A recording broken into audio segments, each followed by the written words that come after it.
मराठवाडा सतर्क न्यूज, सतर्क रहा, अपडेट रहा। नमस्कार, आपण पाहत आहात मराठवाडा सतर्क न्यूज। अंबड तालुक्यातील साष्ट पिंपळगाव येथे शिवरस्त्याच्या वादातून मोठी घटना घडली आहे। शेतकऱ्यांनी थेट वाळू वाहने हलल्यानंतर प्रशासनाने तातडीने संयुक्त आंदोलन करत 8 वाहने जप्त केली आहेत। या कारवाईत 6 मोठे हायवा आणि 2 मिनी हायवा अशी एकूण 8 वाहने अंबड तहसील कार्यालयात जमा करण्यात आली। अशाच महत्त्वाच्या आणि अपडेट बातम्यांसाठी आमच्या चॅनलला लाईक, शेअर आणि सबस्क्राइब करा। दिनांक 24 एप्रिल 2026 रोजी मला काही गावकऱ्यांचे फोन आले होते। साष्ट पिंपळगाव येथे काही वाहनं त्या ठिकाणी आहेत आणि त्याची तपासणी करण्याकरता त्यांनी सांगितलं होतं। आज आमच्याकडं सुकापोली येथे कॅम्प असल्यामुळं मला तात्काळ जाता आलं नाही। त्यामुळं मी माझी जी टीम आहे, महसूलची टीम त्या ठिकाणी पाठवण्यात आलेली होती।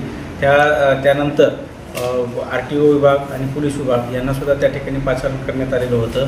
त्या सर्व बाबीचा विचार केल्यानंतर काही ठिकाणी त्या लोकांकडं ETP सुद्धा होते।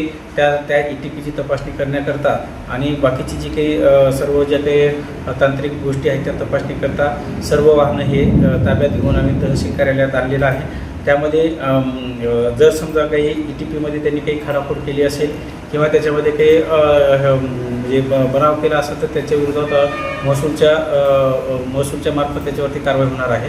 त्यासोबतच काही गाड्यांवरती नंबर दिलेले नाही आहे, त्या नंबरवरची आणि ओव्हरलोडचे जे काही गाड्या आहेत त्याच्यावरती सुद्धा कारवाई करण्याकरता आम्ही RTO विभागाला बोलवून घेतलेलं आहे। RTO विभागामार्फत सुद्धा या ठिकाणी आम्ही कारवाई करत आहोत। आता बाकीचे जे काही ETPs आहेत ते ETP व्हॅलिड आहेत किंवा इनव्हॅलिड आहेत हे तपासण्याचं काम आमच्याकडे सुरू आहे।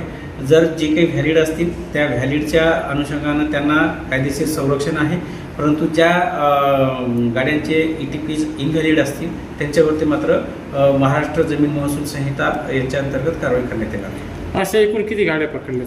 आज एकूण 8 गाड्या आम्ही या ठिकाणी पकडलेल्या आहेत। त्यामध्ये 6 हायवा आहेत आणि 2 गाड्या ह्या छोट्या गाड्या आहेत, मिनी हायवा म्हणतात त्याला। सर आपण माल आहे का? त्या सर्व गाड्यामध्ये रेती आहे, रेती भरलेली आहे आणि त्यांच्याकडे पावती सुद्धा आमच्याकडे सबमिट केलेली आहे। सर सदर कारवाई केलेली आहे आपण, तर संयुक्त कारवाई, तर या कारवाईत सहभाग कोण कोण सर?